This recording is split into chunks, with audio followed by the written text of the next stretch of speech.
E aí, e aí você pegou, tipo, as aulas mais aleatórias de todas no começo, imagina? Fiz várias. Fiz design, literatura italiana, chinês. E lá tem aquela aula de Design Thinking que é famosaça, né? Tem. A Design Thinking é muito famosa. Tem várias. Tem a aula de Psy, que é muito famosa. A primeira aula de computação é muito famosa. Na minha época, a Computer Science não era tão grande. Ah, né? é? Hoje eu acho que é quase um terço dos alunos. Cara, nessa época eu acho que nem tinha computação em Harvard ainda, uma coisa assim, não era? Em Harvard tinha, acho que já? Tinha. Mas não era um curso tão popular. Os tamanhos das turmas, principalmente curso introdutório agora, é um dos mais populares, né? Eu acho que tem um número atual, pelo menos eu lembro o número que era 50% já do 50? todo mundo do Olha aí. campus era Computer Science. É Computer Science e depois você vê o que você vai fazer, né?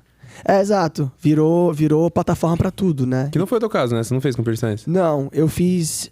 eu comecei a fazer economia. Eu queria fazer alguma coisa que me desse insights sobre comportamento humano.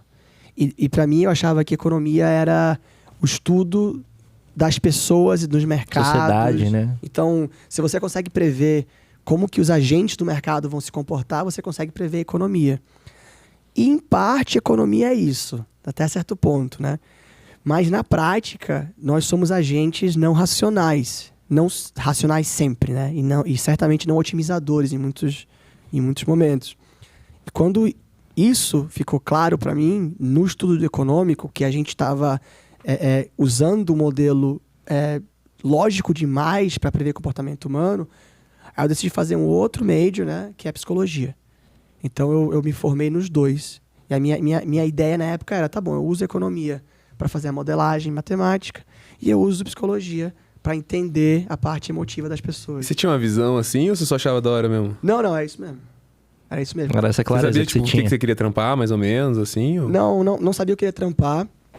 Depois, no meio do meu curso, ficou popular um segmento da economia chamado economia comportamental, Behavior Economy. E aí eu falei, é isso.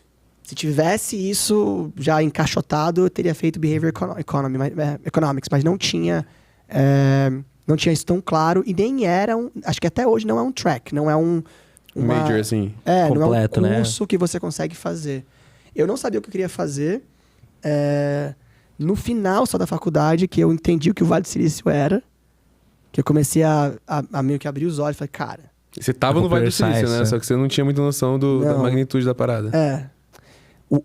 Quando eu percebi, né, e eu sempre uso essa comparação, que o que aconteceu, está acontecendo no Vale do Silício agora, é comparável ao que aconteceu em Florença, na Itália, entre 1300 e 1500. Adoro onde isso tá indo, vamos lá.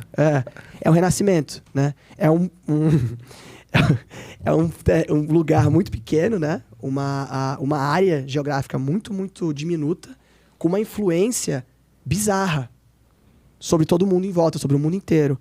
Então, cara, se você olha para o Renascimento lá atrás, as figuras Brunelleschi, Guibert, Da Vinci, são o que as figuras de hoje são no Vale. O Jobs, todos esses caras. O Musk.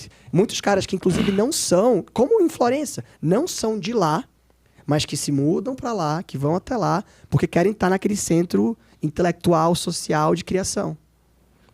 Faz todo sentido. E aí você estagiou em alguma empresa lá? Como que foi essa epifania aí, pra você entender de fato o que era a magnitude?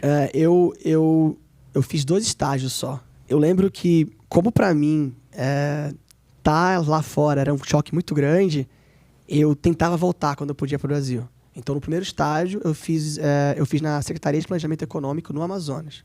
Eu tava tentando ainda ficar perto da minha família, o máximo possível. O projeto era colocar a internet no interior do Amazonas, né? Caramba. E gravar e tentar medir o impacto de avanço social que isso geraria, né? Se vai gerar mais trabalho, se vai gerar mais educação, se vai gerar mais informação. Muito maneiro, mas era tão curto, né? No verão, assim, fazer. É curto, estágio é sempre. E como é que tá lá hoje, cara? Tá conectado? Vou fazer pra vocês. Bota a internet no interior. Qual é a primeira coisa que as pessoas acessam? Pornô. Pornografia. O primeiro, o Brasino, o jogo da galera. O terceiro, e o quarto, e o quinto site mais acessado é o site de pornografia. Suco de Brasil, né? Você coloca o negócio lá achando que, legal, agora vamos pesquisar, né? Agora vai ser Google, aprendizado, educação. Aprendizado. Foi interessante fazer uma realidade do interior do Amazonas, que é muito diferente da realidade da metrópole Manaus, né? Manaus é uma cidade grande. Tem quase 2,3 milhões de pessoas hoje, eu acho. O outro estágio foi um estágio acadêmico. Eu estava ajudando a minha professora de neuropsicologia a desenvolver um programa para medir respostas cerebrais em reação a expressões faciais. Então, eu estava tentando medir, basicamente, que áreas do cérebro eram ativadas quando você fazia cara de mal, ou dava um sorriso, Que da hora. e qual parte da cara importava, etc. Na época... E se tem uns aprendizados hoje que você usa aí? Meio De cara de o mal, corpo assim. fala, Cara, o aprendizado maior, curiosamente, foi sobre o processo. Era muito caro e demorado para fazer os testes. Porque como é que funcionava? Eu tinha que sentar um cara numa cadeira, medir ele, né, as expressões dele. Aliás, antes disso, eu tinha que validar o estímulo. Eu tinha, em estudos científicos, não basta eu apresentar uma cara de zangado. Eu preciso validar que essa cara é de zangado. Como é que eu faço isso? Tenho que perguntar para 200 pessoas: que cara é essa? Que cara é essa? Que cara é essa? Isso era feito manualmente, com estudantes da faculdade ou pessoas lá do Vale do Silício, que era uma hora cara e ineficiente. Eu descobri que a Amazon, na época, tinha acabado de lançar uma ferramenta chamada Amazon Mechanical Turk. Você já viu disso? Tô ligado. Até hoje, né? Tá gigante forte. hoje, inclusive, com o negócio de AI e tal. E aí, você conseguia basicamente fazer pessoas do outro lado do mundo, geralmente era Índia, Uhum. que ganhavam 3, 4, 5 centavos, que lá na Índia, convertido o exchange rate, É bom, né? era bom, né? Então era uma fonte de renda que as pessoas não tinham antes, e que conseguia validar agora uma expressão, um estímulo, que demorava uma semana, eu validava literalmente em 2 horas. Animal. Então, criei esse processo e isso foi o meu aprendizado, foi o meu trunfo. O processo acadêmico, ele é longo. Então, assim, esse estágio foi bom para eu perceber que eu não queria ficar na academia, né? Demora anos para você ter algum Qualquer breakthrough. coisa minimamente conclusiva não ganha dinheiro também, né? Ganhar dinheiro, grant, e ficar procurando ajuda desses, né? Desses, E, bro, a gente sabe que teu futuro conecta com eventos, né? Tipo, já tinha alguma referência de eventos na época? Como que é? Eu precisava trabalhar na faculdade por conta da minha bolsa. Stanford me deu a bolsa condicionado a eu exercer algum tipo de job lá. Aí eu olhei o que tinha e via que Fazer tinha festas, um tá job ligado?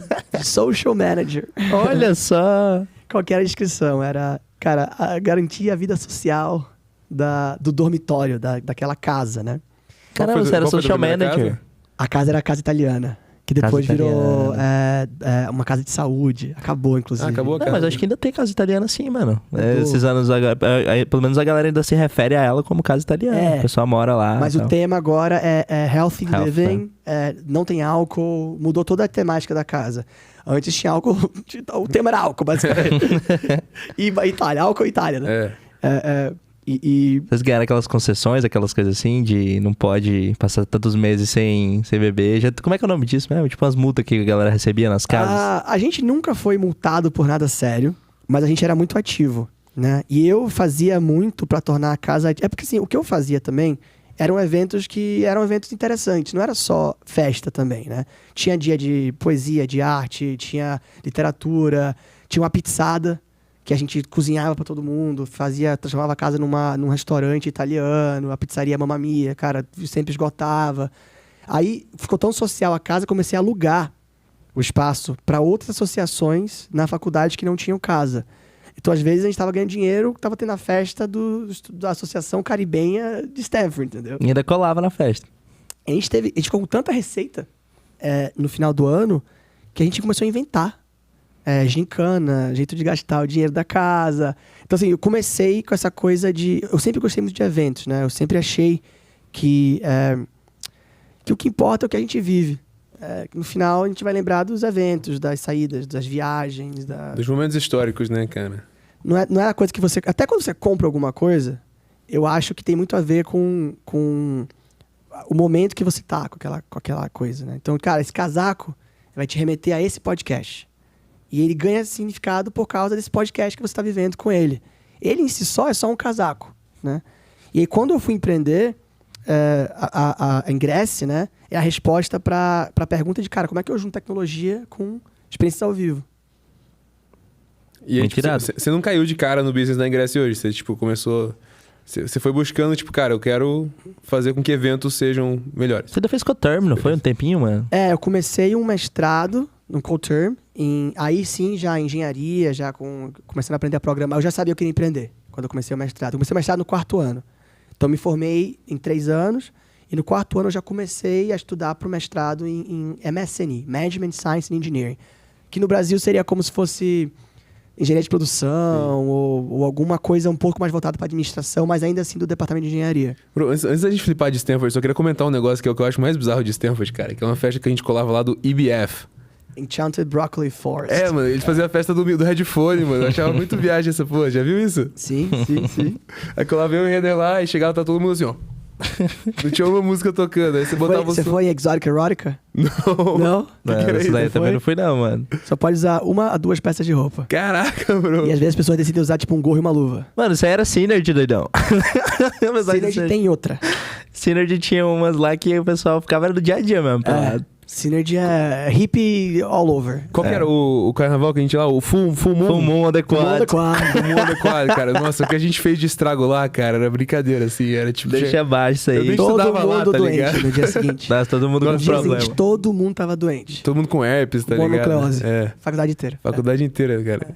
Mas, mano, chegava eu nem era de lá, mano. Eu chegava lá metendo louco, a galera falava assim... Já viu que tinha aquele checklist? Eu quero pegar um mascote, um senior, uma pessoa freshman. com letra A, letra B, falava assim, what's your name? Bruno. Sim. Check. Ela falou assim, você é senior? Eu sou, foda-se. Pessoas com letra B, coisas menos politicamente corretas, geralmente no checklist. Aí você é alto, então você pega todo mundo.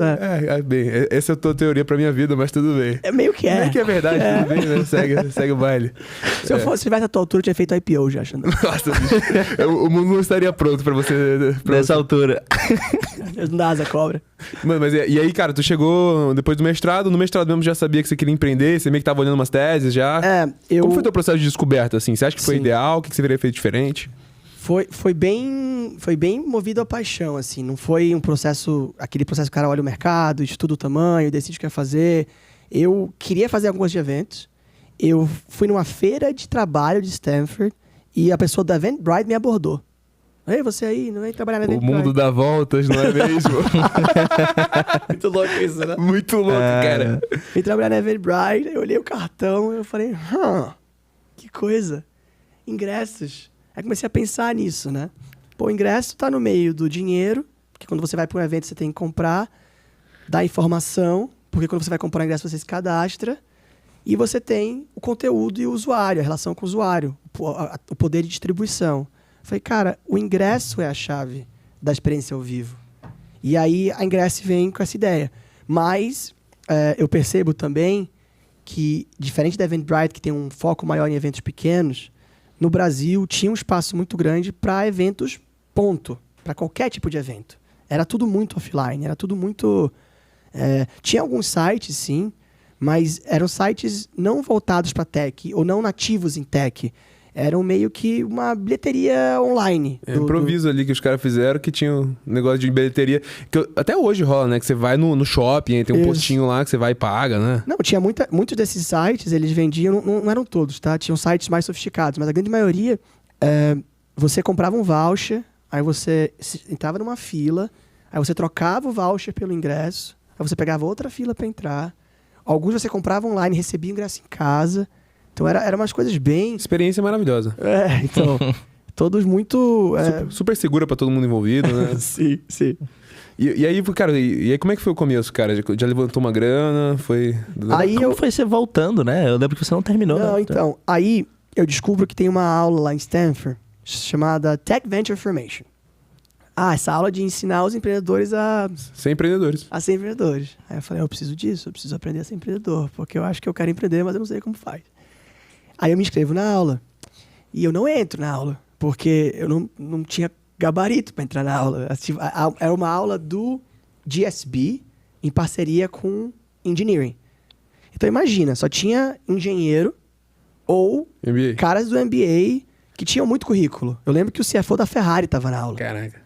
E eu era o Gabi, né? Bom aluno, que fez um estudo de psicologia no verão, né? E o professor falou, cara, we like you, but you didn't get in. Você tá na lista de espera.